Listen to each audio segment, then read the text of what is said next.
The air tasted of diesel and crushed roses. The metallic shriek of the bulldozer's engine deafened the morning bird song, a mechanical predator poised at the edge of my property.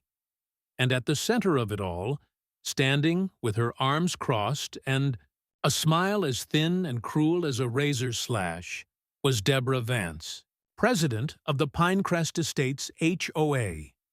Her silver BMW SUV was parked haphazardly on the gravel, its door still open, leaking the tinny sound of a classical music station. She held a rolled-up document in one hand, tapping it against her palm like a baton. "Last chance, dear," she called out, her voice syrupy with faux sympathy. "The bylaws are very clear. Unapproved foliage. A blight on the community's aesthetic. It comes out. Today. My grandmother's rose garden. 40 years of careful nurturing, of love poured into the red clay soil. The heady, almost intoxicating perfume of 100 different blooms was now tainted by the bulldozer's exhaust. My heart hammered against my ribs, a frantic drumbeat of rage and panic. But my hands were steady.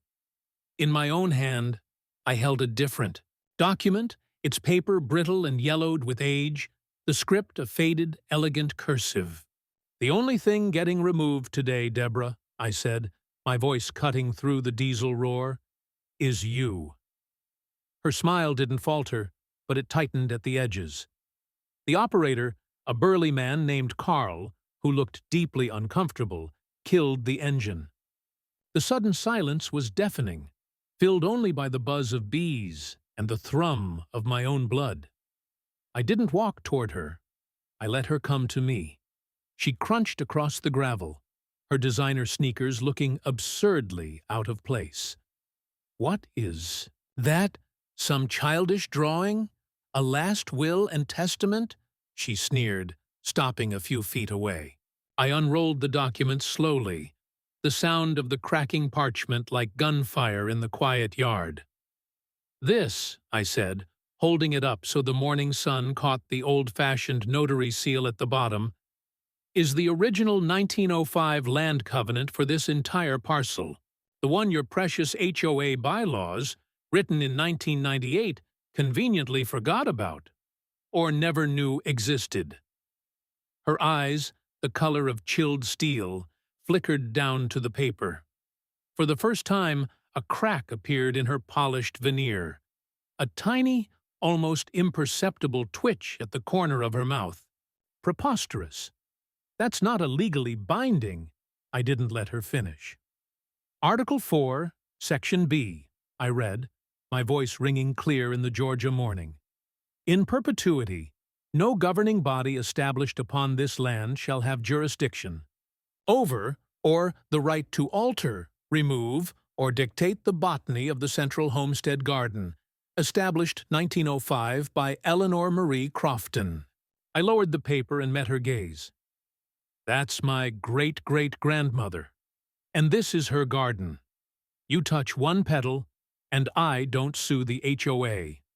I sue you, Deborah Vance, personally, for trespass, destruction of private property, and violation of a historical covenant. I will own your house, your car, and that hideous paisley pantsuit."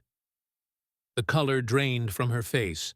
The document in her hand stopped its incessant tapping. The bees hummed. A crow cawed from a nearby pine, a sound like mocking laughter. Her empire, built on a foundation of fines and fear, had just encountered a cornerstone it couldn't break, and it had started to crumble. It began 3 months earlier, not with a roar, but with a whisper. A single creamy envelope nestled in my mailbox, addressed with a prim computerized font, a fine regarding unpermitted vegetation. The smell of the paper was bland, bureaucratic, but the words were sharp as knives. I'd laughed, a short, incredulous burst of air. I was outside the Pinecrest Estates HOA, my 5 acres of rolling, North Georgia woodland with its modest cedar-sided house, were bordered by their manicured perfection. But I'd specifically bought this property for its solitude, its freedom from exactly this kind of petty tyranny. The previous owner, a sweet old man named Mr. Henderson, had just shaken his head when I'd asked about the neighbors. They keep to themselves mostly, the Pinecrest folks. Just don't plant any pink flamingos, son. He'd chuckled, and I'd taken it as a joke. The fine was for the rose garden. It was deemed non-conforming to the community's curated natural aesthetic. The irony was so thick you could taste it, like bitter ash on the tongue. My grandmother's legacy was more natural and curated than anything their hired landscapers could ever achieve with bagged mulch and identical boxwood shrubs. I'd crumpled the letter and tossed it in the recycling bin, the papery rustle sounding like a dry leaf skittering across pavement. A mistake. The first of a few. The next envelope arrived a week later. This one was thicker. It contained a formal notice of violation, a grainy telephoto lens photograph of my garden, and a threat of escalated action. The scent of Deborah Vance's perfume, something cloying and expensive, like gardenias left to rot in a vase, seemed to cling to the paper. That's when I first saw her name. Deborah Vance, HOA president. My military training, 10 years as an Army JAG Corps attorney, kicked in. Emotion was a liability. The law was a weapon. I drafted a polite, firm response on my own professional letterhead. Captain James Thorne, U.S. Army, read it. I cited property surveys, county land records, and the simple, undeniable fact that I was not a member of their association. I dropped the first small knowledge bomb, almost as an aside. In the state of Georgia, an HOA's authority is not blanket. It is strictly defined by its own recorded covenants and bylaws, which have no legal force beyond the subdivision's platted boundaries. I dropped it in the mail and assumed that was the end of it. It was the beginning. The silver BMW appeared 2 days later, idling at the end of my long driveway. I was splitting firewood, the rhythmic thwack of the maul, and the clean smell of fresh-cut cedar filling the air. The car's window slid down with a silent electric hum. She didn't get out. She just watched me through oversized sunglasses, her face an unreadable mask. I stopped, wiped the sweat from my brow, and met her gaze. After a long, uncomfortable moment, the window slid back up and she drove away, leaving a cloud of red dust hanging in the humid air. The sense of being watched became a constant, a prickle on the back of my neck. I'd see a glint of sunlight off binoculars from the tree line that marked the Pinecrest border. My garbage cans were knocked over one night, the contents strewn. Across the yard by what were clearly human hands, not raccoons. The faint, acrid smell of cigarette smoke lingered near my mailbox one morning. A hired lackey waiting for me to leave. The war had begun, and I hadn't even known I was on the battlefield.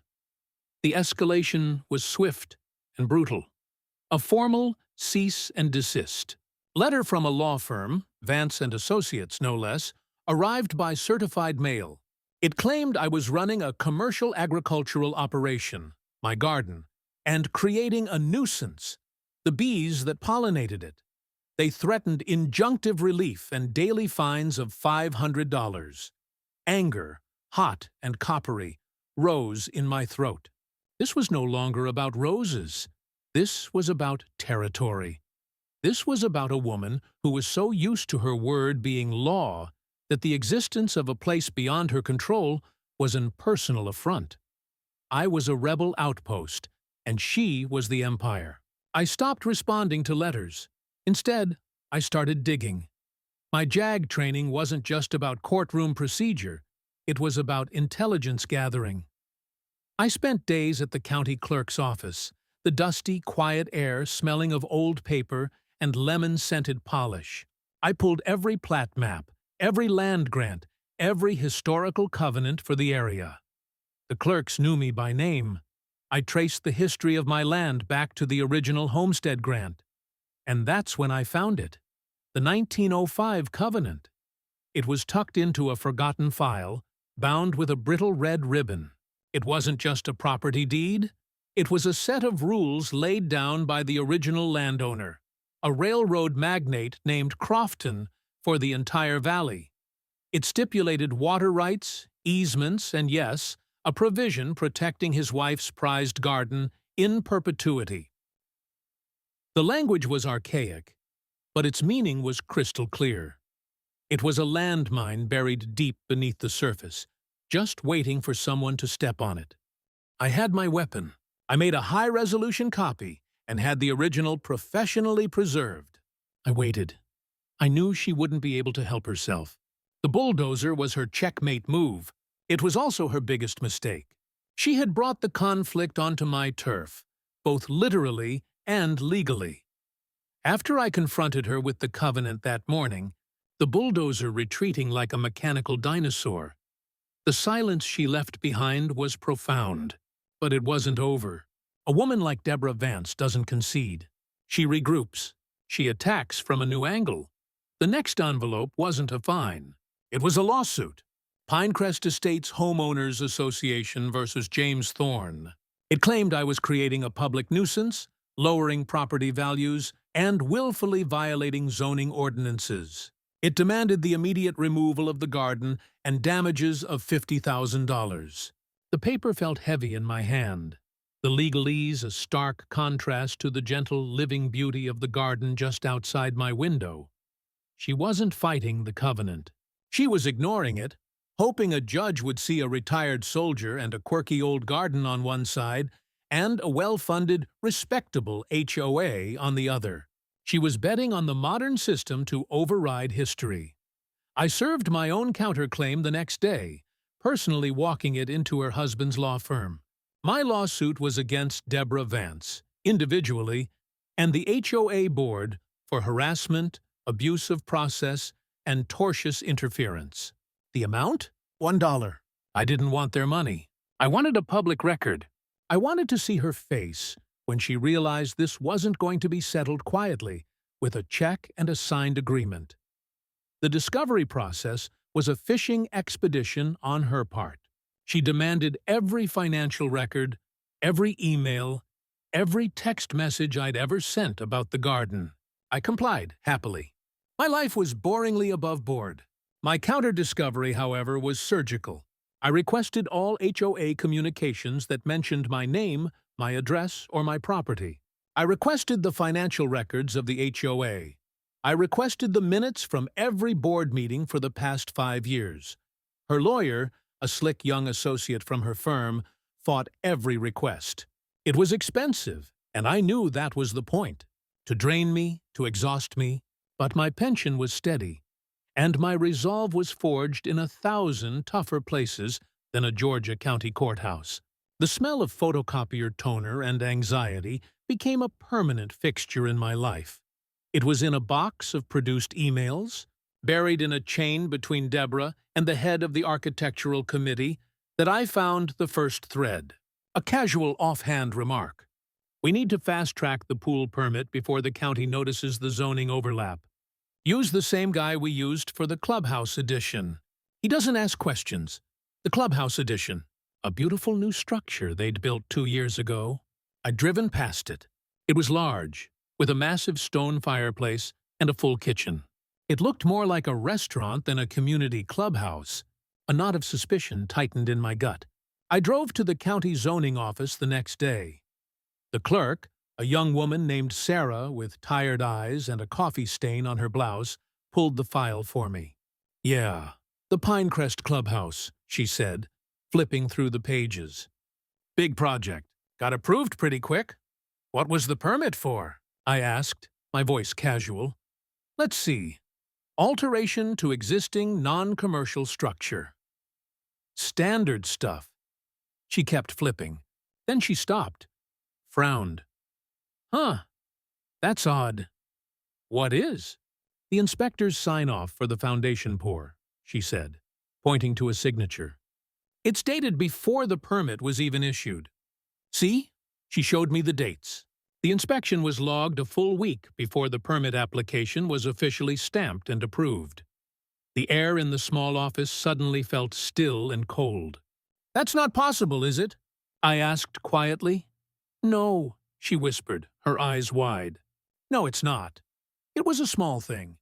A bureaucratic error. A forged signature. A backdated document. But in the world of law and permits, it was a fissure in the foundation. And I knew with a cold, certain clarity that if there was one fissure, there were more. This wasn't just about a rose garden anymore. This was about the very foundation of Deborah Vance's power. She didn't just enforce the rules. She believed she was above them. I left the zoning office, the humid Georgia air feeling charged, electric. I had her, not on the garden, on something bigger, something that could bring her whole world crashing down.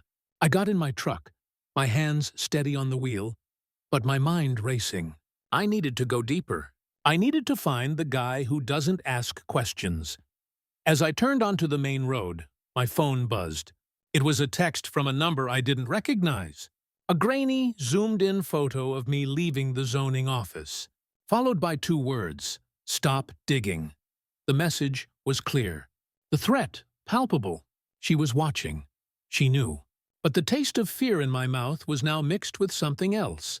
The sharp, metallic taste of victory. She was scared. And that meant I was closer than I thought. I looked at the photo again. At my own face, caught unawares. She'd made a critical error. She'd shown me her hand. The hunt was on, and I was no longer the prey. Where are you watching from? Comment your city. I want to see how far this kind of HOA power reaches. Because what happened next, it proved that no one is above the law. The taste of victory was still sharp in my mouth, a clean, cold flavor like winter air, but the text message was a smear of something foul across it. "Stop digging!" The phone felt heavy and slick in my hand, the screen glowing with that grainy, invasive photo. They'd followed me to the zoning office. The prickle on my neck wasn't paranoia anymore. It was a confirmed target painted between my shoulder blades. The humid Georgia afternoon, thick with the smell of impending rain and hot asphalt, suddenly felt claustrophobic. They weren't just a petty HOA. They were a surveillance state with a landscaping budget. My military instincts, long dormant under layers of civilian life, snapped back online. Assess the threat. Secure the perimeter. Identify vulnerabilities. Not my vulnerabilities, theirs. Deborah Vance had just made a tactical error. She'd revealed her fear. She knew I was close to something. And a cornered animal is always at its most dangerous and its most predictable. I didn't go home. Driving straight back to my property felt like walking into a trap. Instead, I drove to the nearest big-box store, the air conditioning hitting me with a sterile chemical blast as I walked in. I bought 2 things, a cheap, prepaid burner phone and a high-capacity power bank. The second knowledge bomb detonated quietly in my mind as I paid in cash. In legal disputes, assume all electronic communication is compromised. The first rule of counterintelligence is to control the channel. My personal phone went into the glove compartment. The burner was for anything and everything related to this war. My next stop was the local library, a quiet, cavernous space that smelled of old books and floor wax. Using their public computers, far from any Wi-Fi network Deborah might have compromised, I started digging into the guy who doesn't ask questions. The clubhouse permit listed the contracting company, Peachtree Standard Builders. A simple business registry search showed it was owned by a man named Robert Bobby Scanlon. His address was a P.O. box. His listed phone number was disconnected, a dead end. But dead ends often have footprints. Leading away from them, I cross-referenced the permit. Number with all county invoices. Bingo. The county had paid Peachtree. Standard Builders for the initial inspection, the one that was mysteriously backdated. The payment was sent to a physical address, not a P.O. box. A small, weathered ranch house on the outskirts of the county, a place where the paved roads gave way to gravel and the pine trees grew thick and close. The rain started as I drove, a sudden summer downpour that hammered on the truck's roof and turned the red dirt roads into slick, treacherous mud. The wipers beat a frantic rhythm against the windshield. The address led me to a chain-link fence enclosing a yard full of rusting car parts and a dented pickup truck on blocks. The house's paint was peeling, and a single bare bulb shone yellow in the deepening gloom of the afternoon. It smelled of wet pine needles, damp earth, and gasoline. I sat in my truck for a long 10 minutes, watching the curtain in the front window twitch. Someone was home. This wasn't a sophisticated lawyer or a power-hungry HOA president. This was a different kind of player. I needed a different approach. I left the JAG officer in the truck. I walked to the door, not as Captain Thorne, but as just a guy. I knocked, the sound swallowed by the drumming rain. The man who opened the door was in his late 60s, with a grizzled beard and eyes that held a lifetime of weariness. He wore stained coveralls and smelled of whiskey and machine oil. "Bobby Scanlon?" I asked. His eyes narrowed instantly, filled with a deep-seated suspicion. "Who's askin'?" "My name's Jim Thorne. I'm having some trouble with the Pinecrest HOA. I heard you did some work for them. I was hoping you could give me some advice." I saw the flash of fear in his eyes before he could hide it. It was the same fear I'd seen in the eyes of informants in war zones. The fear of a man who knew too much and wanted to know nothing at all. "I don't know nothing about that." "You got the wrong guy." He moved to shut the door. I didn't block it. I just spoke, my voice low, meant only for him. "They backdated the permit for the clubhouse foundation, Bobby. The county inspector's signature was forged. That's not an HOA violation. That's a felony. Fraud against a government agency. You think Deborah Vance is going to fall on that sword for you?" The door stopped, open just a crack. His one visible eye was wide. I just poured the concrete. I did what I was told. "I believe you," I said, and I meant it. He was a pawn. But the law doesn't care about just. The law cares about signatures and dates. And the dates are wrong. "Who told you to pour before the permit was approved?" He was silent for a long moment, the only sound the relentless rain. I could see the war raging behind his eyes. Loyalty, or fear of reprisal, versus the cold, hard terror of prison. "Her lawyer," he finally whispered, his voice ragged. "Her husband. Frank Vance. He said he'd handled the paperwork. He said it was all taken care of. He paid me half in cash, under the table." The pieces clicked into place with an almost audible snap. Frank Vance, Deborah's husband, the head of the law firm that represented the HOA. It was a perfect incestuous circle of corruption. She made the demands, he greased the wheels, and men like Bobby Scanlon were left holding the bag. "Did he have you do anything else?" I asked quietly. "Other jobs before the permits were ready?" Bobby Scanlon looked like he was about to be sick. He nodded, just once, a tight, miserable movement. "The retaining wall by the community pool. It was supposed to be permitted as a new structure. He had me log it as a repair to an existing one. Cheaper, faster. Didn't have to meet the new code." He looked at me, his eyes pleading. I needed the work. "You understand? I got sick. The medical bills, I did understand. Deborah and Frank Vance didn't just break the rules. They built their entire kingdom on a foundation of ignored and manipulated regulations. They preyed on people who couldn't fight back. My rose garden wasn't the target. It was just the latest object in the path of their relentless expansion." "Thank you, Bobby," I said. "If I need you to testify to that, will you?" The fear returned, sharper this time. "Testify? Against Frank Vance? Lady, he'll bury me. They'll take my house." "They'll do worse if you're convicted of felony fraud," I said, not unkindly, but with the blunt force of truth. "I'm not your enemy. They are. Think about it." I left him standing in his doorway, a haunted figure silhouetted against the yellow light, and drove back through the rain-washed streets. The storm outside was nothing compared to the one brewing in my mind. I had her. Not just on a historical covenant. I had her on modern actionable fraud. Her and her husband. But a good lawyer knows that evidence is only half the battle. The other half is optics, public opinion. I needed to broaden the fight, to make it about more than just me and my grandmother's roses. I needed to find others. It didn't take long. People who have been bullied are often desperate for a champion. I started with the neighbors whose properties bordered Pinecrest. I knocked on doors, introduced myself, and mentioned I was having some disagreements with the HOA. The stories poured out like water from a ruptured dam. There was Maria and Ben Garcia, a young couple who'd been fined into near bankruptcy for their unapproved vegetable garden, which they relied on to make ends meet. The smell of fresh tomatoes and basil from their backyard was a stark contrast to the tears of frustration in Maria's eyes. There was old Mr. Peterson, a Vietnam vet who'd had his American flag taken down because the pole wasn't HOA approved. Brushed stainless steel, the hollow look in his eyes as he described receiving the violation letter was a familiar kind of hurt. And then, there was the most shocking story. A woman named Sarah, who lived in a modest house just inside the Pinecrest boundary.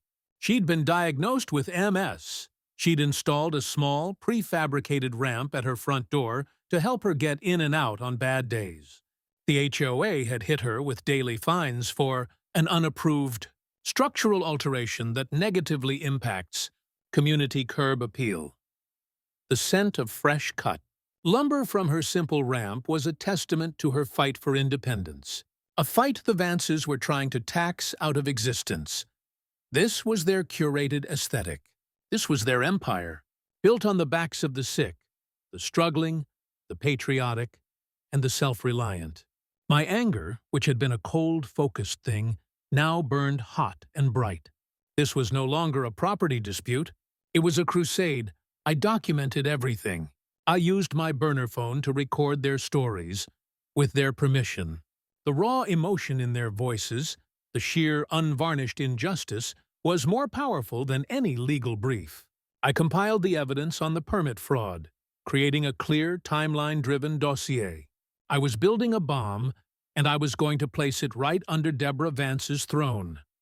I requested a special meeting of the HOA board. My official reason was to discuss the pending litigation and explore avenues for settlement. I knew they'd see it as a sign of surrender. They'd get arrogant. They'd get sloppy. The meeting was held in their pristine, permit-violating clubhouse.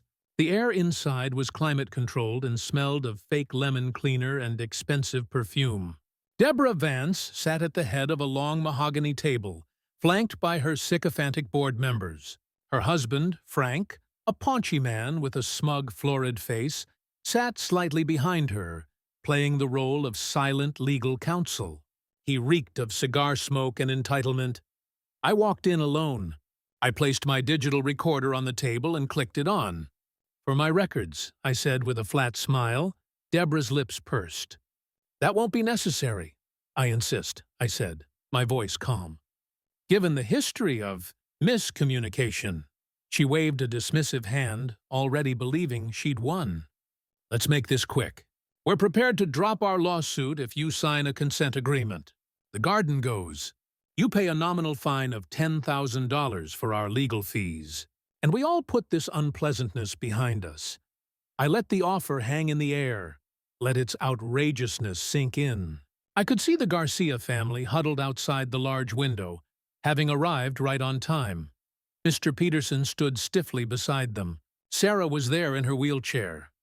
"That's a generous offer, Deborah," I said, my voice dripping with a sarcasm so thick she finally seemed to notice it. "But I have a counter-proposal." I opened my folder. I didn't start with the covenant. I started with the Garcias. I slid the photos of their thriving vegetable garden across the table. "Why are you trying to starve this family?" She blinked, thrown off balance. That's a ridiculous exaggeration. It's about property values."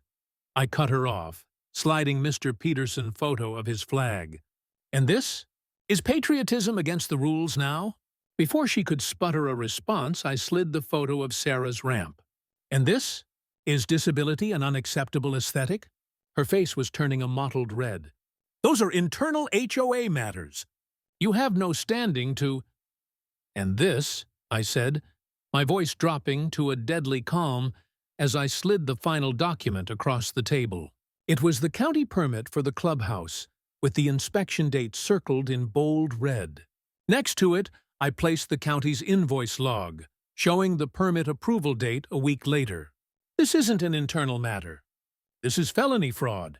And you, I said, turning my gaze to Frank Vance, who had gone pale. You, counselor, you handled the paperwork, didn't you? You directed Bobby Scanlon to pour that foundation.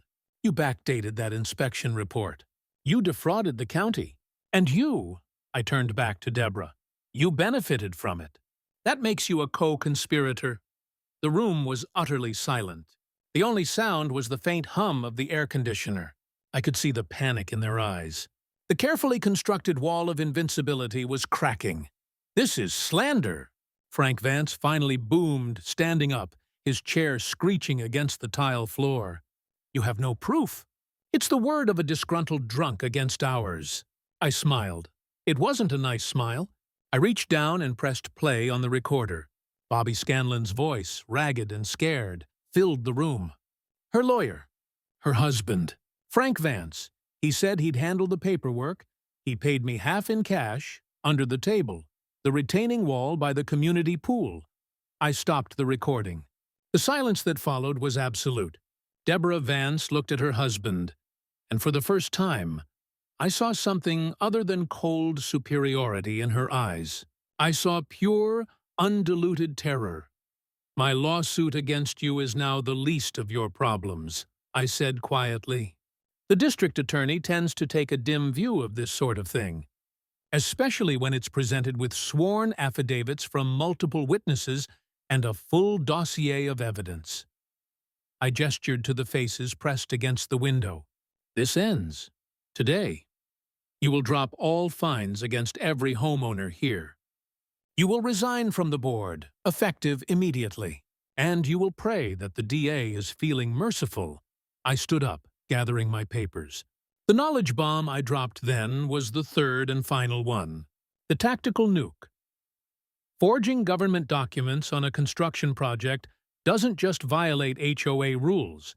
It violates state criminal statutes on fraud, and it opens up every project they've ever done to being torn apart, literally and financially, by the county. Their entire kingdom is built on a termite-riddled foundation. I walked out of the clubhouse, the stunned silence at my back. The rain had stopped. The air outside was fresh and clean, washed of its earlier oppressiveness.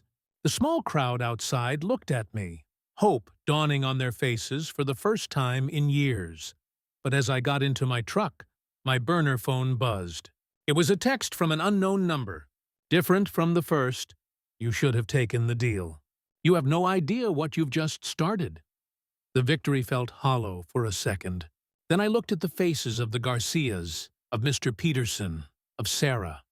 This was no longer just my fight. I'd lit the fuse. The explosion was coming, and I was standing right at the epicenter. If you thought they were corrupt before, what do you think they'll do now that they're cornered? Type yes if you think this is about to get even uglier. Because the courtroom was just the beginning. The real war was about to start. The text message glowed on the burner phone's screen. A digital serpent's hiss.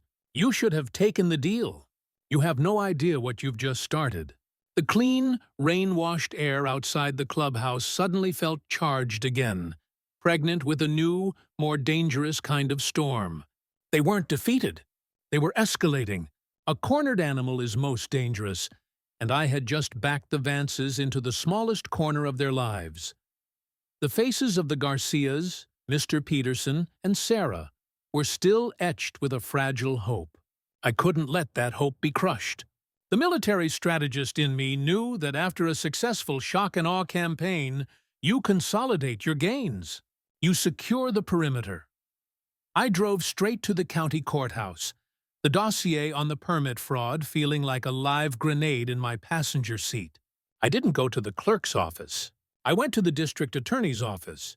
I asked for a meeting with D.A. Evans herself, a woman known for her no-nonsense approach and her deep dislike for wealthy people who thought the rules didn't apply to them.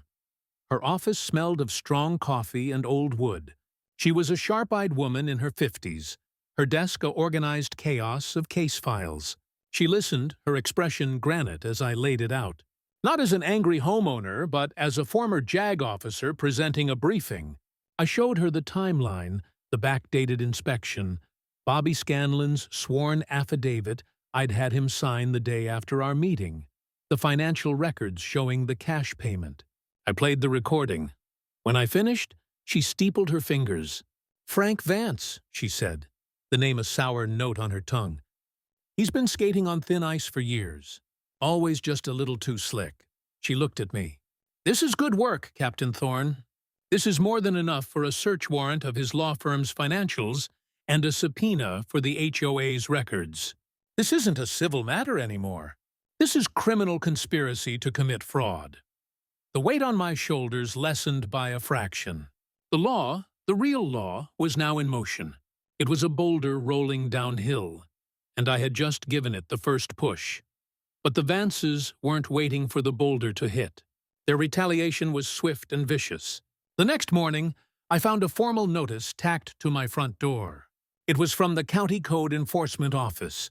A complaint had been filed, alleging my property was a public nuisance and a fire hazard due to uncontrolled vegetation and unauthorized structures.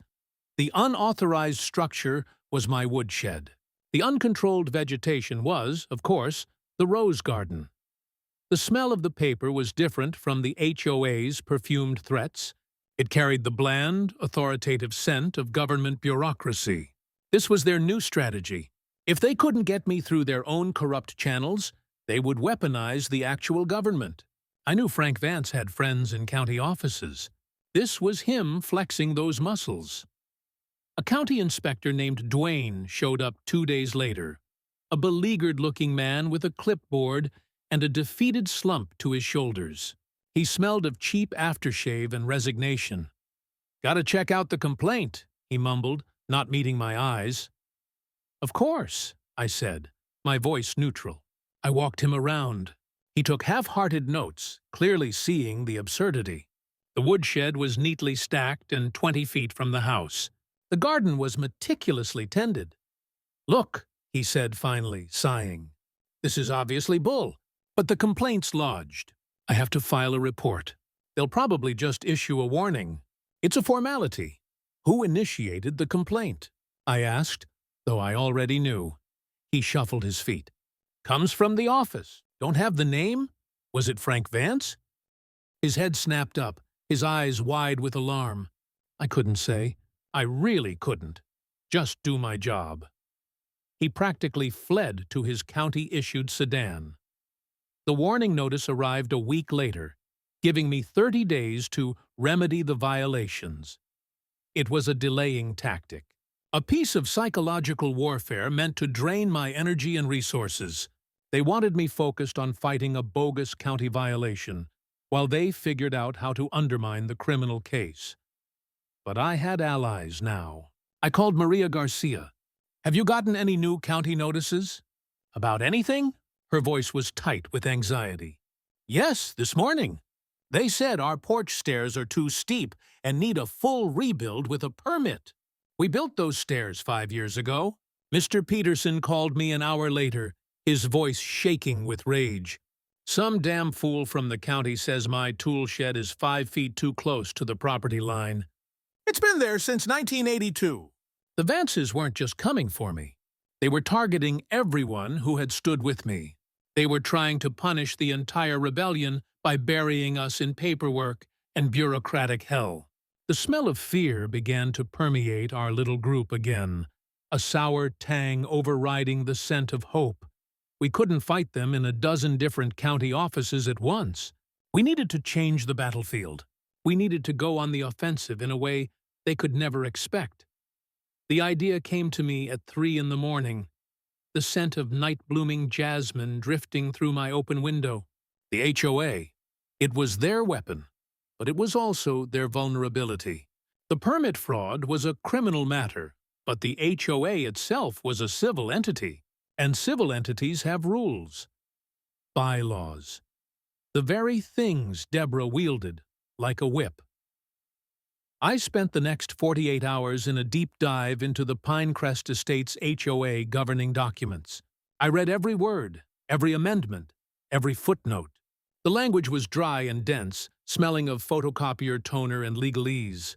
But buried in the sections on member rights and meetings, I found it. A beautiful, powerful clause. Article 220, Section 4. Recall of Director.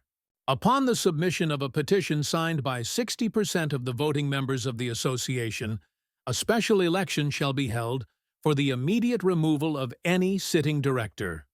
60%. It was a high bar, but was it possible? Deborah Vance was feared, but was she loved? We launched a clandestine campaign. Maria Garcia, with her relentless energy, became our organizer. Ben used his graphic design skills to create simple, powerful flyers detailing the Vance's corruption, the permit fraud, the targeting of the disabled vet, the attack on Sarah's ramp. We didn't accuse, we presented facts. Mr. Peterson, a respected figure in the community, walked his old neighborhood, talking to people, his quiet dignity speaking volumes. Sarah made phone calls from her home, her voice calm and persuasive. We were a ghost, moving through the perfectly manicured streets of Pinecrest Estates. The flyers appeared in mailboxes. The conversations happened behind closed doors. The air of silent compliance that Deborah had cultivated for years began to stir with the whispers of revolution. People were tired of the fear, tired of the fines, tired of the constant, petty tyranny. The day we tallied the signatures was the day of the special HOA meeting I had forced, the meeting where the Vances thought they would finally see me break. The clubhouse was packed, the air thick with a mixture of expensive perfume, nervous sweat, and the faint, clean smell of the rain that had just begun to fall outside. Deborah Vance sat at the head table, a vision of icy composure, though I could see the faint tremor in her hand as she adjusted her microphone. Frank Vance sat in the front row, his face a thundercloud. I walked to the podium. The room fell silent. All eyes were on me. "Deborah," I began, my voice calm, amplified through the speakers. "You issued a fine for my grandmother's rose garden. You called it a blight." I held up the 1905 covenant. "This proved you wrong. You sued me. You called me a nuisance." I gestured to the crowd. "These people proved you wrong. You weaponized the county against us. The truth will prove you wrong," she smirked. A cold, brittle thing. "This is a meeting for HOA business, Mr. Thorne, not for your dramatic performances. Your time is up." "My time is just beginning," I said. I turned to address the room. "I'm not just here to defend my property. I'm here to ask you a question. How many of you have been afraid? How many of you have looked at your own home, your own piece of this American dream, and felt a knot in your stomach when a letter from this HOA arrives? How many of you have paid a fine you knew was unjust, simply because it was easier than fighting?" A low murmur rippled through the room. I saw heads nod, almost imperceptibly. I saw people avoiding each other's eyes. "This isn't about roses," I said, my voice rising. "It's about rule of law. It's about fairness. And it's about the fact that the people who are supposed to be upholding the rules are the ones breaking them." I turned and looked directly at Deborah. "Felony fraud, Deborah. Forging government documents. How does that impact community property values?" Her face went white. Frank Vance half rose from his seat, his lawyer snarling something at him. I didn't stop. I dropped the final decisive knowledge bomb, the one that wasn't about criminal law, but about their own sacred bylaws. And according to Article 14, Section 4 of your own governing documents, the members of this association have a right to recall a director who has failed in their fiduciary duty. A director who has exposed this community to massive legal liability and public shame. I nodded to Maria Garcia. She stood up and walked to the podium, carrying a simple clipboard. She handed it to me. "This," I said, holding it aloft, "is a petition signed by over 70% of the voting members of the Pinecrest Estates Homeowners Association. It calls for the immediate removal of Deborah Vance from the board of directors." The silence in the room was absolute. You could hear the soft patter of rain against the windows. Deborah Vance's mouth was open, her eyes wide with a kind of horrified disbelief. She looked out at the sea of faces, not seeing subjects anymore, but judges. "And jury, this is an outrage," Frank Vance shouted, finally surging to his feet. "This is illegal! This is a coup!" "It's the bylaws, Frank," I said quietly. "You should read them sometime. All it takes is 60%. We have 70. I handed the petition to the stunned vice president, a meek man who had always been Deborah's puppet. He looked at it, then at Deborah, then back at the paper, as if it were a live snake. The vote was called. It was a formality.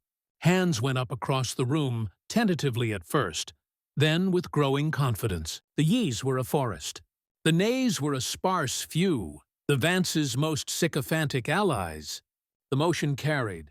Deborah Vance was officially recalled. She was no longer president. She didn't say a word. She simply stood, gathered her purse, and walked out of the clubhouse, her head held high but her posture broken. The empire had fallen. Frank Vance scurried after her, already pulling out his phone, no doubt calling his own lawyers. The room erupted, not in cheers, but in a massive collective exhale. The tension that had held Pinecrest Estates in a vice for years simply snapped. People began talking to each other, really talking, sharing stories, shaking their heads in wonder. The new board, formed on the spot from members who had supported the recall, held their first meeting immediately. Their first motion, which passed unanimously, was to drop all fines and lawsuits against me, the Garcias, Mr. Peterson, and Sarah. Their second was to launch a full forensic audit of the HOA's finances under the Vance's leadership. I walked out of the clubhouse into the cool, rain-fresh night. The war was over. The bulldozer was gone for good. A week later, Frank Vance accepted a plea deal on the fraud charges, implicating no one else. His legal career finished. Deborah resigned from all community positions and put her house on the market. The word was, they moved to another state, a place where no one knew their name. The following Saturday, a community workday was held. Dozens of people from Pinecrest Estates showed up at my property, not with summonses, but with tools and food. They helped me reinforce the woodshed to meet any conceivable code. They helped Maria and Ben expand their vegetable garden. They built a beautiful, sturdy, and fully permitted new ramp for Sarah. And in my grandmother's rose garden, under a clear blue sky, we held a barbecue. The air was filled with the smell of grilling meat, the sound of laughter, and the profound, sweet perfume of victory. Mr. Peterson handed me a new flagpole, approved by the new HOA board, and we raised the stars and stripes over the garden while everyone saluted. I stood there, watching the flag snap in the breeze, and felt a peace I hadn't known since I'd left the service. The battle had been brutal, but the victory was sweet. I had come home to find peace, and instead I had found a war. But in fighting it, I had found something else too. A community. And we hadn't just won our freedom. We had taken back our neighborhood. Your story could be next. This wasn't magic. It was the law, and it was strategy. Comment your HOA horror below, and I might cover it. If you believe no one is above the law, hit subscribe. Because the more people know their rights, the harder it is for the bullies to win. Like, share, and tag a friend who needs to hear this. The more people know, the harder it is for HOAs to get away with this. Want to see another insane HOA takedown? Click here. You won't believe what happened next.